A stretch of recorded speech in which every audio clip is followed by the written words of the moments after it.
Welcome to Annunciation Radio's Faith with Reasons, the program that examines what the church teaches and why. Faith with Reasons.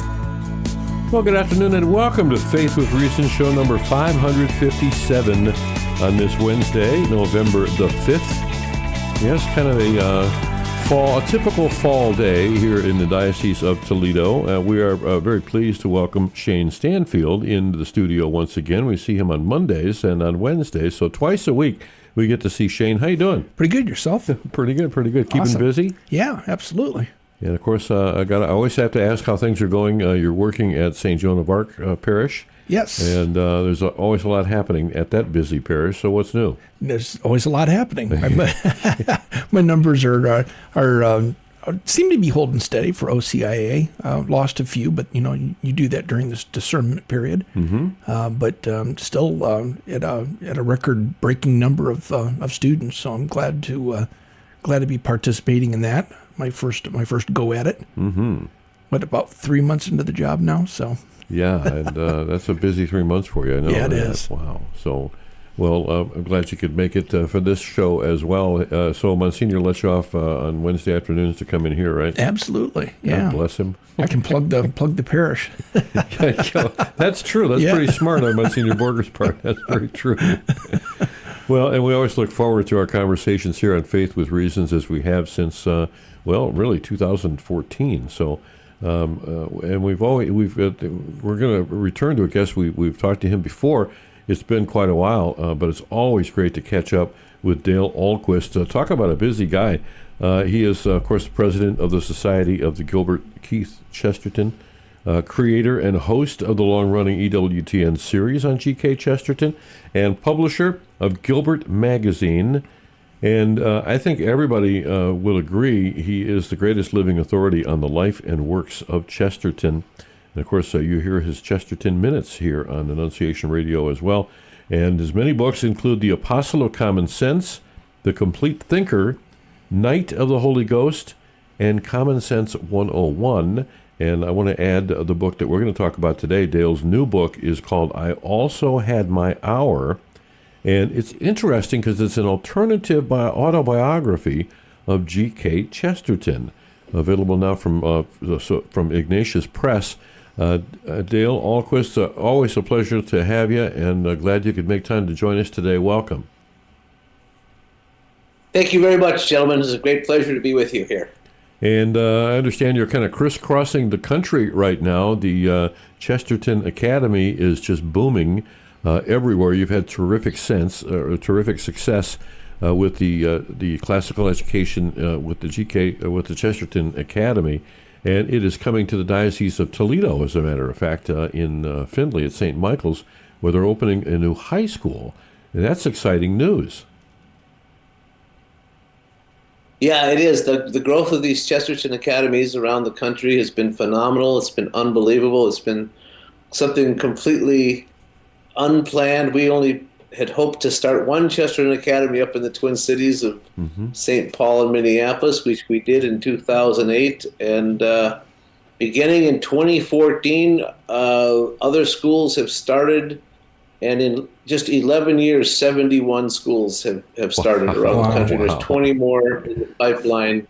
So we'll have 90 schools in 2 years, and it's unbelievable. Well, and I want to talk a little bit about the curriculum and why it is so popular, if I can use that term, popular. Obviously, we're looking for the best education for our children and something that's going to put them on the right path, right?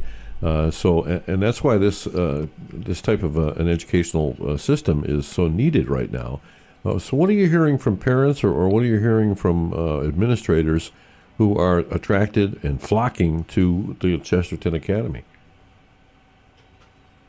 Well, parents just absolutely love this school. That's why they get started, because they always collect a supportive group of parents that helps get the school started. We give them an excellent curriculum. All the schools use the same classical integrated curriculum, so they study not only a strong theology courses, 4 courses, but they study philosophy for 4 years. Most college or most high schools don't teach any philosophy at all, and so we really teach faith and reason, which I think fits in with the theme of your show, if I'm not mistaken here, Ron. Absolutely. I mean, but the thing about it, students don't learn reason. They don't learn the art of picking apart a bad argument and making a good argument. And G.K. Chesterton himself says that the attack on faith in the modern world is not as bad as the attack on reason. He says the attack on reason is even worse because students just don't know how to think, and the majority of people don't know how to think. Yeah, I was going to say, it's not just students, it's us too. Brain. Yeah. Yeah. Oh no, it affects our whole society. We can't just point out the logical fallacies that are being pushed on us all the time by whether it's the news or the political system or the entertainment system or the bad popular literature. And so we teach these students how to think, but we do it in a way that is not only inviting but joyful. The problem with education is an educated person can become arrogant if they're not careful, but we teach them a great store of knowledge, but we also teach them the Christian virtues and how to do everything as charitable as possible, but always defending the truth and not compromising on the truth. And so a classical education is just really vital for today's world when most students aren't taught anything at all. So we not only have a good art, a good math and science program, an excellent literature and history program, but we teach Latin and we teach the arts. All the students learn how to draw and paint. They all learn how to sing. They sing for 4 years. They all are required to do drama. And this develops the whole person. And truth, goodness, and beauty, they all have to be emphasized together. And that's why we don't compromise on the arts at all either. So they come out very well-rounded, well-formed, and joyful students. That's so exciting because, these are the formative years, and there's so much more to a person than just whatever ideology they might be absorbing or whatever little niches that they fit into, and there's so much of that already at that age. To be able to broaden and really develop the whole person like that, it's no wonder that you're really engaging with school systems all over the country. And again, beginning with the 2026-2027 school year, Father Adam Hertzfeld bringing the academy right there to Findlay and opening that high school. And I would imagine the enrollment is filling up fast already for that. So first of all, congratulations. I'll be there the first week of December. Oh, yeah, great. Thank you so much. I'll be there the first week of December for a public event regarding the school at Findlay. So everybody's invited to come out and see what's going on. Excellent. I'm going to look you up. That'll be good. We've chatted many times, but I've never met you face to face, so I can't wait to do that. Faith with Reasons and the familiar voice of Dale Ahlquist with us now, and I'm sure we'll be talking more about the Chesterton Academy as we add more schools and more opportunities and so forth. But let's get into the book a little bit. It's an autobiography, but it's an alternative autobiography. So I guess I got to start by asking you, Chesterton himself wrote an autobiography means you write it about yourself, right? So why a new autobiography about him? Well, Chesterton's autobiography is a wonderful book because it's by G.K. Chesterton. So it has wonderful Chesterton wit and insights, and it's a marvel to read. But there's one great disappointment about it, and that is that he left out the main character of the book. He neglected to write about G.K. Chesterton, which is what you're supposed to do when you write an autobiography. Yeah. You're supposed to tell about yourself. But Chesterton was too humble to do that. So he talked about other people. He certainly talked about things that happened to him and his opinions on certain things. But you want to learn more about Chesterton when you read his autobiography, and you come away feeling, I don't think I learned that much more about his life and about his own inside view of his life. And so we got the idea for this book kind of by accident years ago, and when there were just a few of us running, a staple newsletter for the Chesterton Society with just Chesterton quotes in it and maybe some reproductions of some essays. Very small group of people whose interest was, the nucleus of what the interest is now in G.K. Chesterton. But we do a little quote block of a series of quotes, and one of them was called Fragments of an Autobiography. And it was just a line or two from one of his essays, a series of essays about himself. He just learned something about himself.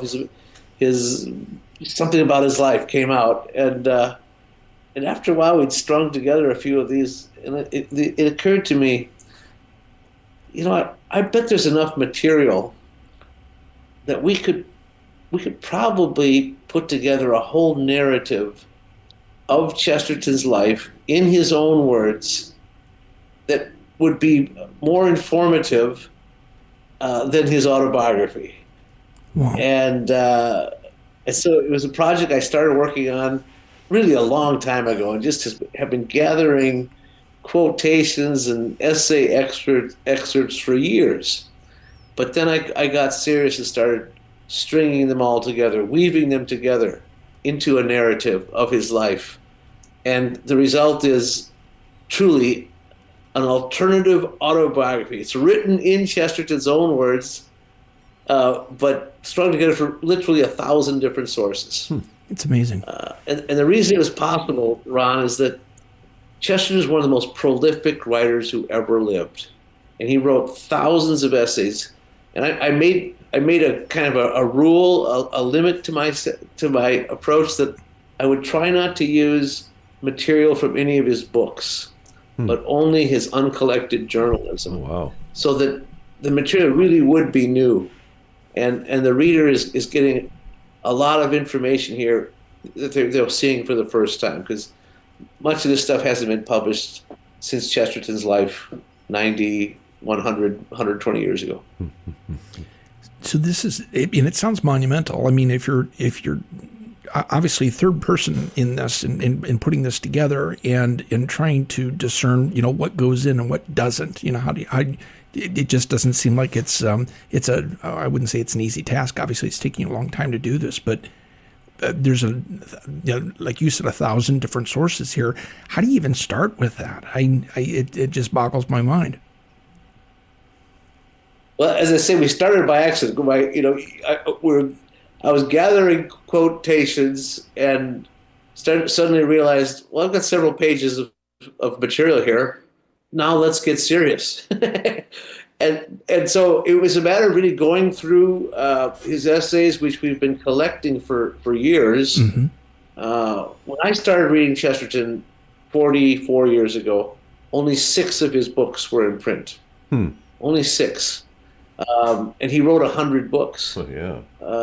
There's now well over 80 of his books are in print, including new material that's never been published in books before.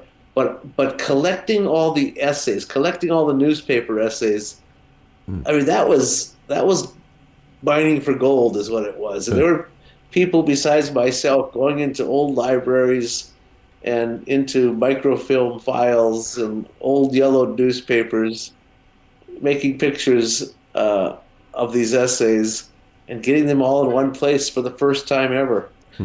It was really a huge undertaking, but so much fun, because we're discovering new Chesterton. Wow. Like finding the lost scripture. What about these newspapers though? Was he basically writing for the local newspaper, or was he, I guess you call syndicated? Was it something that was a columnist, wasn't he? Yeah, he was a columnist for a couple of major newspapers, and then he did write from some smaller newspapers that he himself was involved in publishing. And fortunately, I was able to find entire collections of those particular works. Right, so of the 5 major newspapers that he wrote for, that was the easiest stuff to find and collect. But he wrote for all these miscellaneous and sundry journals and magazines and occasional publications that add up to hundreds and hundreds of other essays. And that was real detective work. And, I cannot take credit for all of it because it was a team of people hunting this stuff down.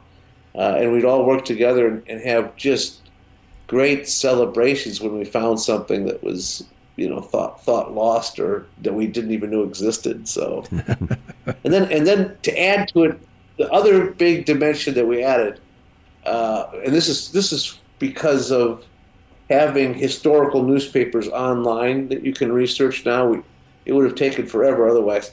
But to find newspaper articles about the speeches that he gave, because he gave, well over 1,000 speeches during his lifetime. And in most cases, there's no transcript of the speech, but there is a newspaper article that maybe has 3 or 4 paragraphs reported from the speech, and that's all new material. That's stuff that's previously never been studied or even looked at, and I was able to incorporate a lot of firsthand accounts, and he does write about himself or talk about himself when he's introducing a speech, for instance. So that was a great source of information. That is so interesting. And you talk about, kind of a detective, series when you're digging into this. It is like an expedition, and I'm sure you had to have some filters. I mean, you're looking for certain things in these writings. There's so many, voluminous writings out there. But you're looking for some that kind of it checks all the boxes that you need checked in order to compile this work. So, yeah, I'm sure this was quite an expedition. Yeah, the other aspect of the book that I think is really invaluable is the beginning of the book provides a timeline of his life. And, most timelines that you see in a book are 2 pages or 3 pages long. So this timeline is 115 pages long. Wow. And it's a really thorough account of Chesterton's life without the narrative, but just basically a day by day, month by month, year by year accounting of where he was, speeches he gave, books when they were published, people he met. And, that's where some really fun stuff was uncovered. For instance, he met Bram Stoker, the author of Dracula. There's no account of what happened, but we know that they were at the same meeting at the same time, so they obviously talked, right? Wow. So there's obviously you discussed the newspaper articles and the books that you have. What about like personal diaries and things? I mean, getting into the the intimate aspects of his life. What kind of records did you have to fill in those gaps? Yes, so Chesterton kept no diaries, and he wrote very few letters because he was always writing for publication. Sure. So because he always had 2 or 3 or 4 or even more essays due a week. A week? He was always writing for publication. And then in addition to that, he might be working on a book, right? Yeah. Writing some Father Brown stories or a novel or a play in addition to his daily journalistic writing.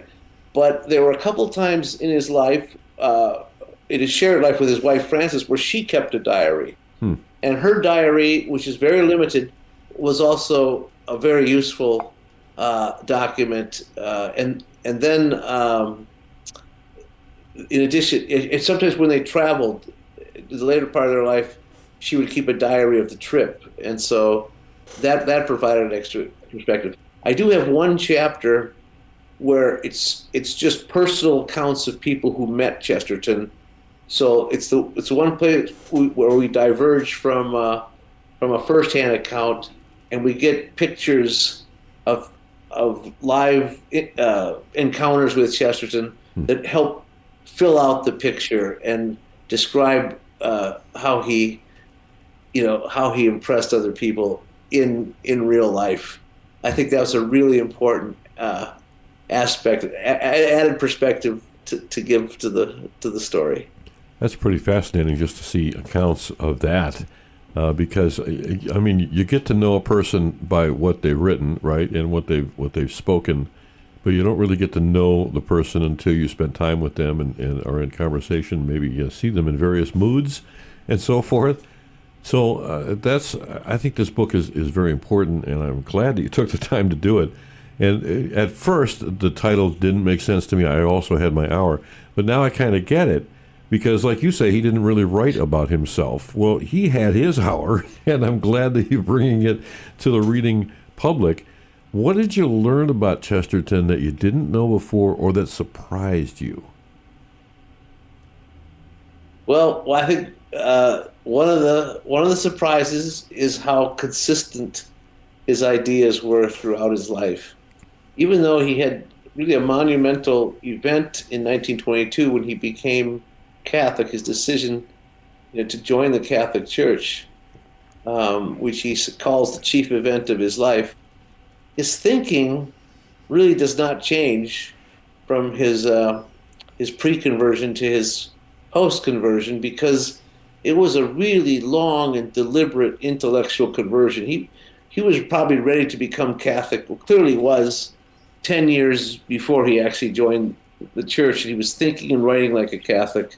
But something did change. I mean, once he became Catholic, he had this new appreciation of the sacraments, because now he could receive the sacraments, and a new appreciation of history, because now he's inside the church. He's not outside the church anymore.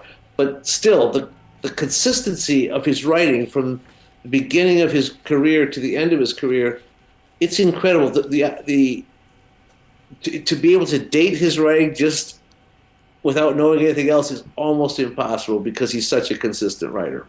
Unless he's making a reference to a particular date or some other marker, you really don't know when he wrote a particular passage, which actually helped me in weaving together the narrative, because some of the stuff he's talking about, he's writing closer to when it happened when he was young, and some of it he's writing about at the end of his life looking back, and yet it makes for one continuous narrative, blending writings from different parts of his life at different times in his life. I think the other thing that I gained was he really has he did overcome a real encounter with evil as a young man, and his appreciation of life and of goodness and of truth just informs him from that moment on, and so. But I'm able to collect some of the writings of that dark period that he went through, and I think that adds an important perspective in the formation of his mind and of his spiritual outlook. What can you tell us a little bit about that event? I mean, was it something that happened to him personally? Yeah, so there were two things that happened to him personally. One is he did go to college. He went to art school, and his encounter with the art world and the thinking of the art world was really troubling, because it was so decadent and the people were so decadent. And this was the 1990s. This was literally the gay 90s. Art itself, he says, was admiring decay. And it had a personal effect on him, but he also dabbled in spiritualism as a young man, because his parents were not any creedal Christians at all. They just exposed him to everything. They were loving, warm, wonderful people, but they had no creedal Christianity whatsoever. And they were Unitarians. Truth is everywhere. Find it. And Chesterton dabbled in everything, and he even dabbled with spiritualism, and he said he believed in God before he believed in the devil. And he also encountered someone who was obviously a Satanist, as a young man, and very, very troubled by that encounter that someone would be willing to try every evil thing that there was. And so that was sort of a wake-up call for him, that, encountering the dark world, the demons, the devil, can be annihilating. It can destroy you, or you can turn your back on it, which is what he chose to do. And kind of regained his innocence by embracing a childlike faith in the truth. And he managed to keep that the rest of his life. Unless you become like a little child, you can't enter the kingdom of heaven. Yeah, absolutely. So, and I think that's very amazing as far as I'm concerned, because, I mean, somebody that comes with really no Christian, background, or formal Christian background, can see that and can steer away from it. It seems quite profound and a gift of grace. It is a gift of grace, and yet it was a thing of building the right philosophy. And it shows again, we talk about with the Chesterton Academies, you have to teach good reason. And Chesterton was able to, because he had a logical mind, build a good philosophy on the right premises. And he started out with the premise that existence is better than non-existence. I mean, just think of, that's a really basic axiom. Existence is better than non-existence. If you start with that axiom, you can build a really good philosophy. And that's what he ended up doing. And he said it ended up being something that had been discovered 2,000 years before he discovered it. But even though he thought he was discovering it for the first time, it was Christianity. Wow. Thank God that obviously he had his guardian angel working for him and wasn't even aware of it at the time. Amen, Ron. I mean, one of the things with Chesterton is you have to realize this is one of the great geniuses of history. He was like a Thomas Aquinas. But there have been other geniuses that have used their gifts for evil. And Chesterton used his gifts for good. Beautiful. Again, the book is I Also Had My Hour. It's an alternative autobiography of G.K. Chesterton. And obviously, the greatest living authority on the life and works of Chesterton is with us on Faith with Reasons, Mr. Dale Ahlquist. And we're going to take a little bit of a break here on Faith with Reasons, come back on the other side, give you a chance to kind of look up the book and maybe order it from Ignatius Press. It's available right now. We'll be right back. Please stay tuned. Millions of Monicas is not a support group, but a prayer group for women to pray for their children who have left the practice of their Catholic faith. Join us the first and third Mondays at St. Patrick's in Bryan, the first and third Wednesdays at Christ the King Toledo or St. Thomas More Bowling Green, the second and fourth Wednesdays at Immaculate Conception, Port Clinton. For more information, go to millionsofmonicas.com. This is Dale Ahlquist with a Chesterton Minute. Have you ever noticed that sometimes it's hard to get along with your family? That sometimes the people in your family are downright uncongenial? Well, G.K. Chesterton says that is precisely why the family is so important, because it is often uncongenial.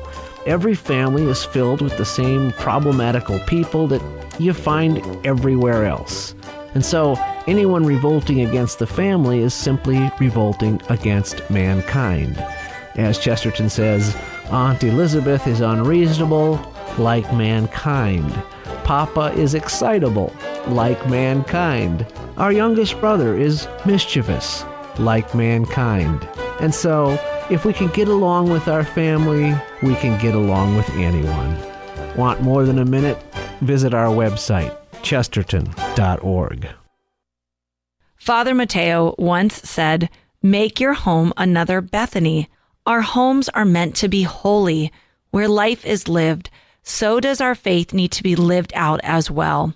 When we take time to develop a devotion to His heart, we can experience new graces for daily living, even when life is difficult. The Sacred Heart Enthronement is a powerful way to experience Christ's love.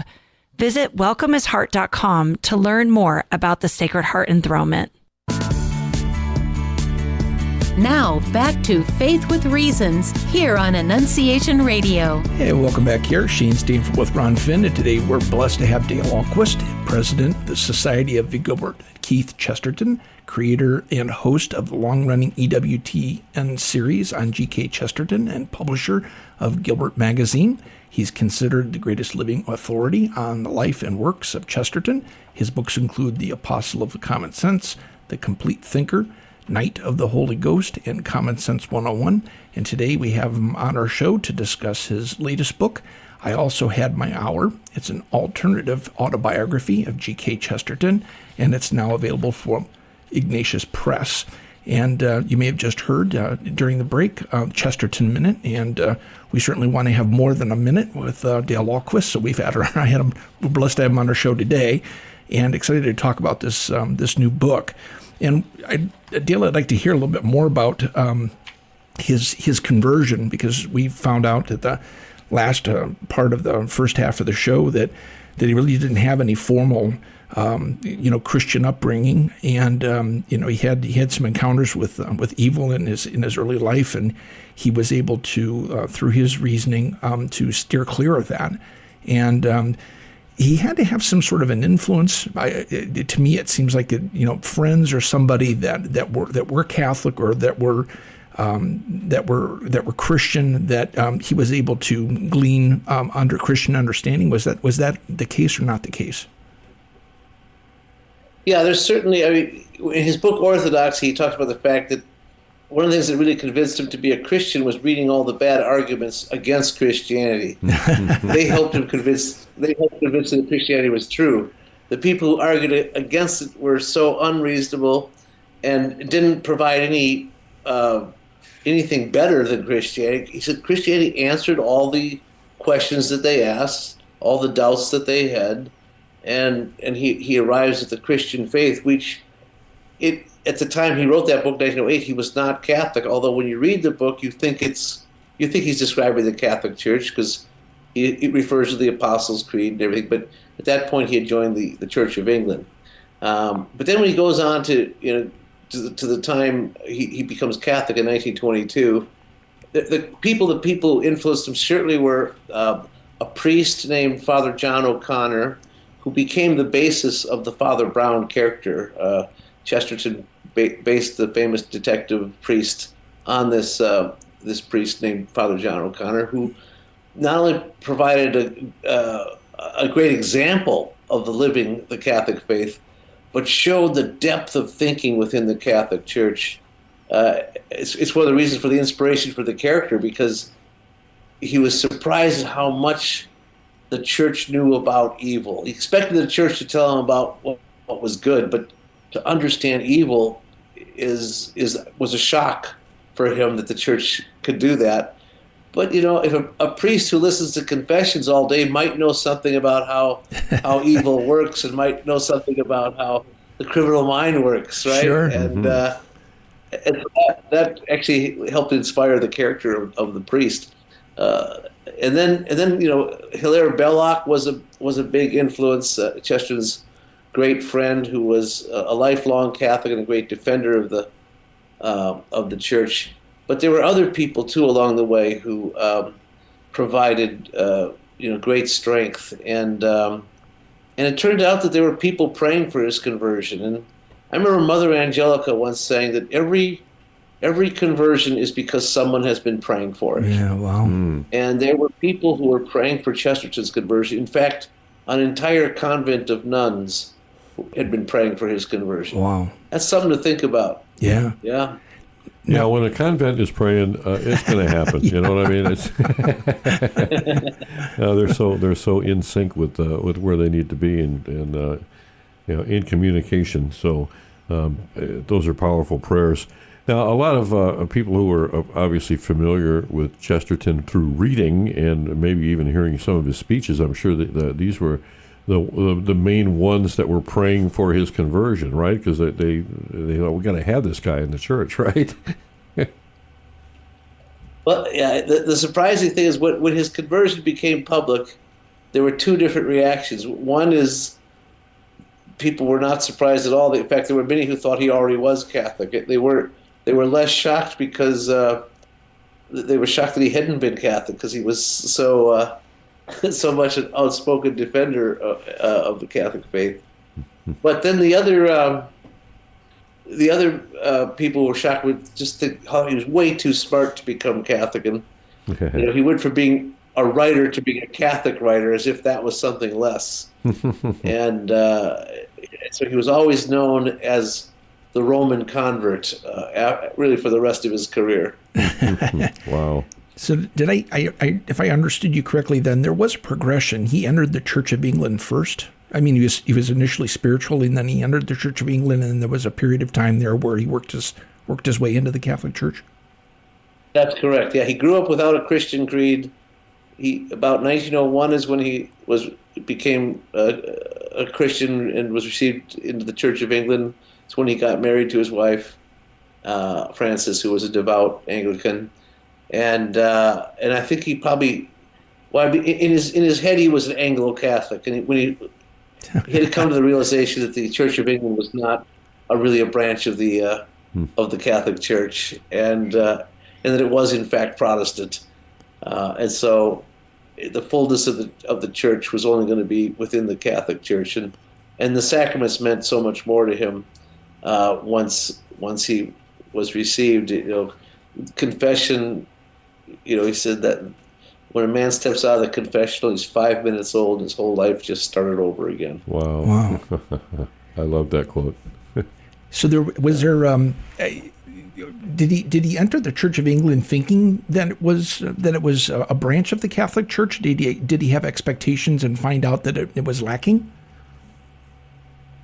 Yeah, I think that he grew up with just a lot of natural anti-Catholic prejudice that he had to overcome. Yeah.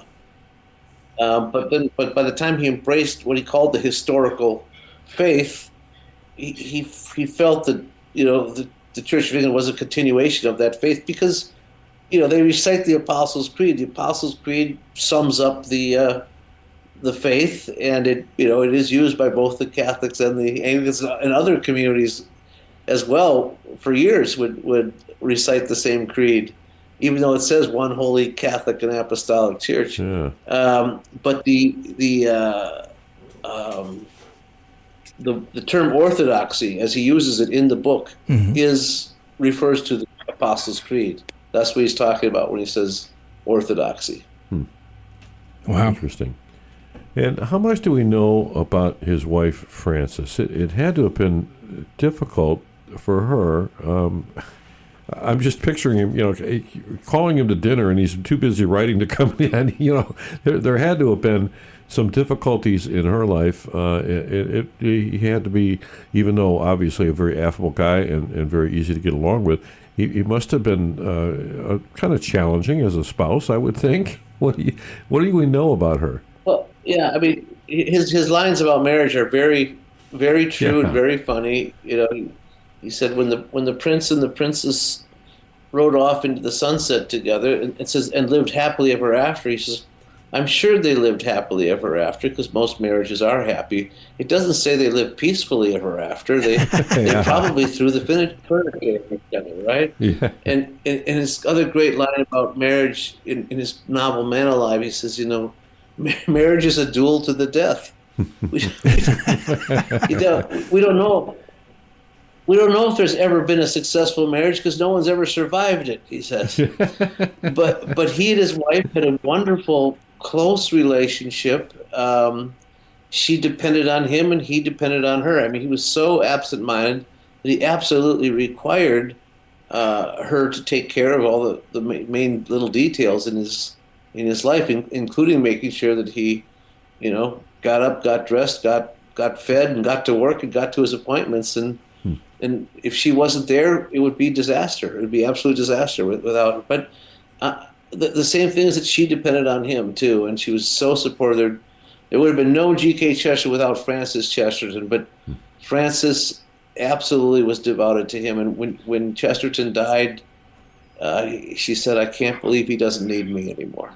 Wow. And she died just 2 years afterwards. No kidding. As George Bernard Shaw said, she probably died of widowhood. They were so tight, so close. Wow. Did they have children?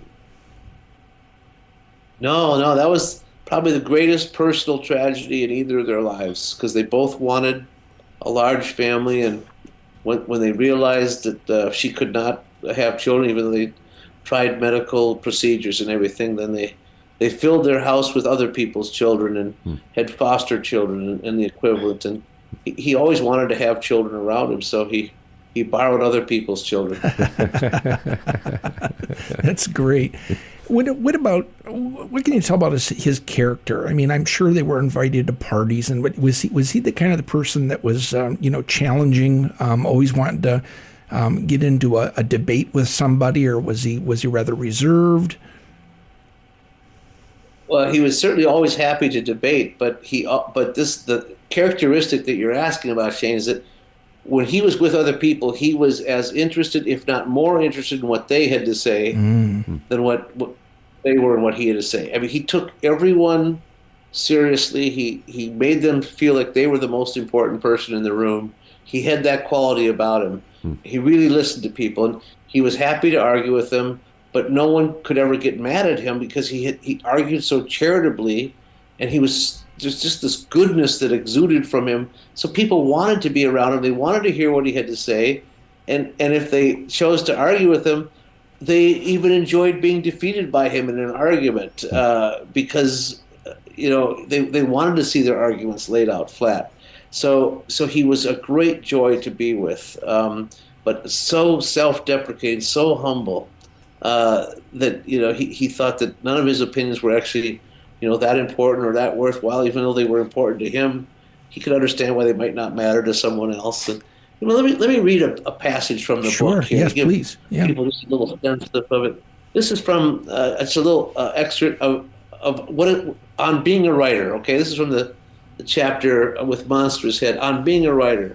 He says, "Those who read my books never ask me to lunch." It happens that most of my literary admirers live in asylums. I like detective stories, and when I can't find any to read, I write them myself. This is somewhat pathetic, too, because one can hardly enjoy reading what one writes because there are no surprises in it.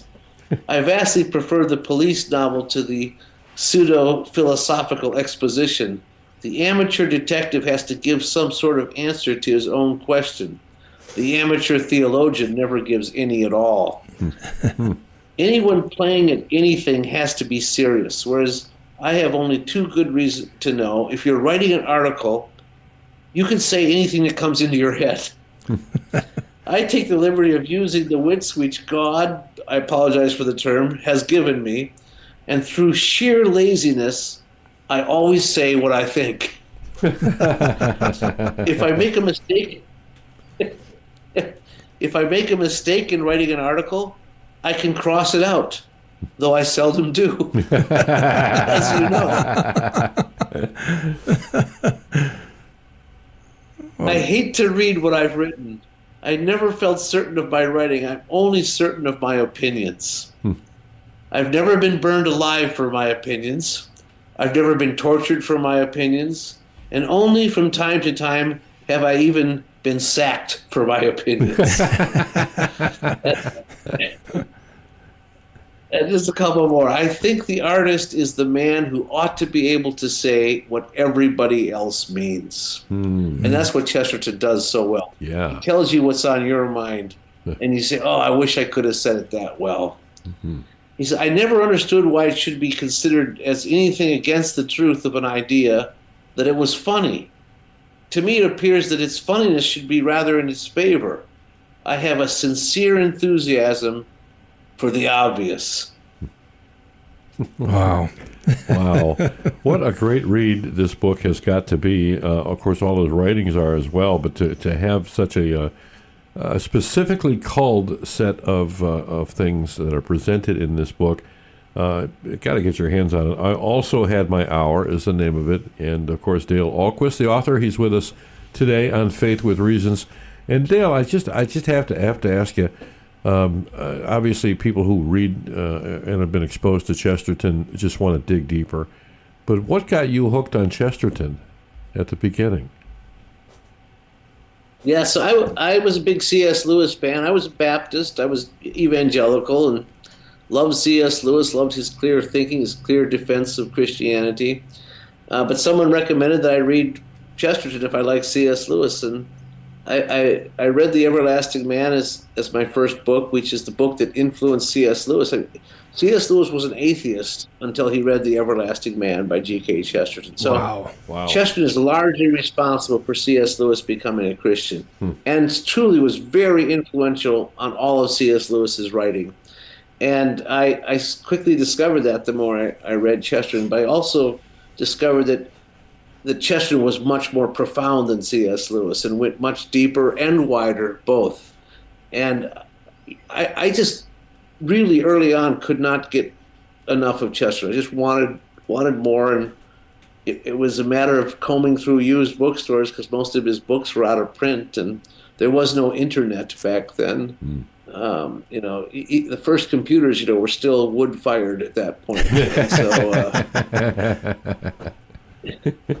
it was a matter of finding books and literally finding old magazine articles, and it turned into a passion, but a passion that always paid off. It was so exciting to get a new Chesterton essay and a new Chesterton perspective and another new great quotation, because he's so immensely quotable, and so that pleasure then also started to affect my mind, because I started thinking about the Catholic Church, and Chesterton, really brought me to the door of the Catholic Church. It took him 16 years to do it, but yeah. And you attribute that all to him, just getting in and reading Chesterton, and it brought you around from the Baptist Church.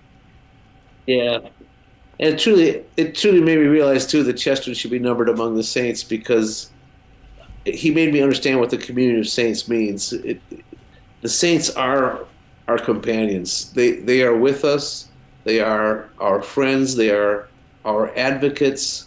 They're the model of what it means to be a Christian. You follow the example of a saint, you become more Christ-like yourself, because that saint is Christ-like. Well, it's interesting. And that all happened from my encounter with Chesterton. It's interesting you brought it up, because it was on my mind to ask you, is there a cause for investigation for his canonization? We believe that the cause should be opened very soon. We don't know when, but we believe there's a bishop who will open the cause pretty soon. Wow. We're hoping it'll be any day. Oh, that's awesome. We got to get that convent to start praying for that. Yeah, we do. We do. If you want, we have prayer cards from the Chesterton Society. Go to chesterton.org to get some of our prayer cards. And that's a very rich website too. And you also, I know you were in New Orleans, I think, for the annual meeting that you have. You have those. Well, it's an annual, so you have it every year. So what are the plans going forward for that? So next June, the annual meeting will be at Ave Maria University in Florida. Beautiful. In June. Yeah. That'll be great. And just about anybody can come to that. You just need to register, right? Just register. We don't keep anybody out. We've never thrown anyone out either. And it's such a wonderful variety of people. Our conferences are just more fun than any conference you've ever been to, and you get the intellectual stimulation and true spiritual edification, but you get joy. You get Chestertonian joy. There's wonderful talks that are presented, but the fellowship is of people who come from all walks of life, and just a great variety of people who are interested in Chesterton for one reason or another. It's not always the same reason, and it's a great collection, a great crash of souls. That's wonderful. Is there any type of quirk or struggles that you came across about Chesterton that somebody reading this book and knowing and reading his works previously that would be surprised to learn? Well, Chesterton has been accused of being anti-Semitic, and it's one of the most irritating things for me personally because I've addressed it so many times. But I do have a chapter in the book devoted to that question. Chesterton, in his own words, defending himself against the charge of being anti-Semitic. And in most cases, it's a result of people just being ignorant of Chesterton and just not knowing what his opinions are, or taking one of his quotations out of context and trying to use it against him. But in some cases, it's just malice. I like to say it's mostly ignorance, but sometimes it's malice, and so I try to set the record straight in that chapter. So he struggled. The other thing is. I'm sorry? Oh, I was just going to say, if I understood you correctly, he struggled with this personally when he was alive. People were accusing him of this. Yeah, they were, because he did have a very public encounter with some corrupt Jewish businessmen and politicians who sued his brother for libel. Okay. And so it was a matter of sticking with his brother, who he believed was innocent, and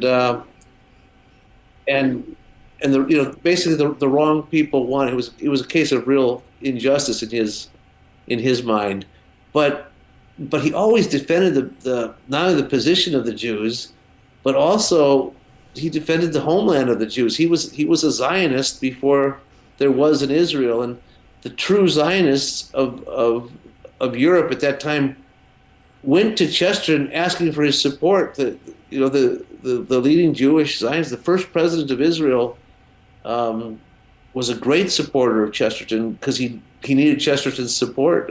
Chaim Weizmann, first president of Israel. And of course he had not only Jewish friends, lifelong Jewish friends, but people who'd heard that he was anti-Semitic, Jews, after they got to know him, realized I heard the wrong thing. There's no one who knew him personally who ever thought he was anti-Semitic. Only people who didn't know him and just accused him based on something he'd written. Sure. You tell the lie enough times and it becomes fact, right? To other people. Amen. Yeah, that is the real problem. It always is. But yeah. All right. So I think as far as the quirks go, I think it was one of your other questions. Yeah. I mean, Chesterton was just an enjoyable person to be around, and I think his absent-mindedness may have driven some people crazy. Maybe his wife too. He says it's not a virtue to be absent-minded. He said, but he says absent-mindedness simply means present-mindedness about something else, and he really did have to be. He really did have to be cared for in that sense, but he was just such a lovable person, and in his at the Requiem Mass, Monsignor Ronald Knox says he had no idea of the love that he drew to himself. He had no idea. Well, and I've read many of his writings, and obviously not all of them. And I think you're right. I can see how there could be some that have just read, say, the Father Brown series, and that's what they know about Chesterton, and they love him for that. And there's some that read some of the essays that just love him for that, or some of the apologetics. I mean, there's so many facets to this fascinating man to really attract others to him and want to read more. And thank God there's a lot of, and thanks to you and your work too, a lot of this material is available to people now. And you mentioned, the website at chesterton.org. There's such a wealth of resources on that website alone, and obviously it should lead you to other writings that you can acquire and all these books as well. Well, we eventually want to have the entire corpus of his writings available from our website, and we are working on that. So we will be able to access everything through our website, and that I think will open up scholarship and wider interest in Chesterton to be able to really scan all of his writings. And what a treasure too, because as you said in the first half of the program, a lot of the stuff is still in print form and buried in I guess what I picture basements of libraries and things. It's just not very accessible. That's right. Yeah, so we'll have all that uncollected material available. It's a very exciting prospect. The society and members of the society have been working on this for literally 30 years. Well, that's beautiful, and God bless you in your work on that. And, of course, this book is available right now. How do people get the book, I Also Had My Hour? So you should go to Ignatius.com. Certainly, you can also get it from Chesterton.org and get other information, including, to join the Chesterton Society, get Gilbert Magazine, which is the best magazine in the world. Great magazine. That's a great magazine. Yeah, your dose of Chesterton. So Ignatius.com or Chesterton.org. I recommend people don't use a river in South America to order their books because that particular river down there in South America is not a Catholic apostolate. A lot of people don't know that, but it's not a Catholic apostolate. So don't give your dollars to that non-Catholic apostolate. Love it. Love it. Well, this had to have been a real joy as well as a task to put all this together with you and your team. So, congratulate everybody. And I don't know how long this took to compile all this, or if this is one of those things that you've accumulated over time and finally had enough to put it all together. But this labor of love, how long did it take, do you figure? Yeah, so there were a lot of things that I had accumulated over the years, and I had that material available. When I finally got serious to sit down and write it and put it all together, it was about a 2-year process. But it was a result of 30 years of research. Wow. Beautiful. Well, the time really flies by when we have you on, Dale, and we appreciate it. Dale Ahlquist, of course, with the publisher of Gilbert Magazine, as we just talked about, and creator and host of a series on G.K. Chesterton. I Also Had My Hour, an alternative autobiography of G.K. Chesterton, now available at Ignatius Press. And we look forward to seeing you here in the Diocese of Toledo in early December at St. Michael's Findlay to talk about the upcoming high school there, the Chesterton Academy. So, Dale, thank you so much for taking the time, and God bless you, sir. Thank you. God bless you guys.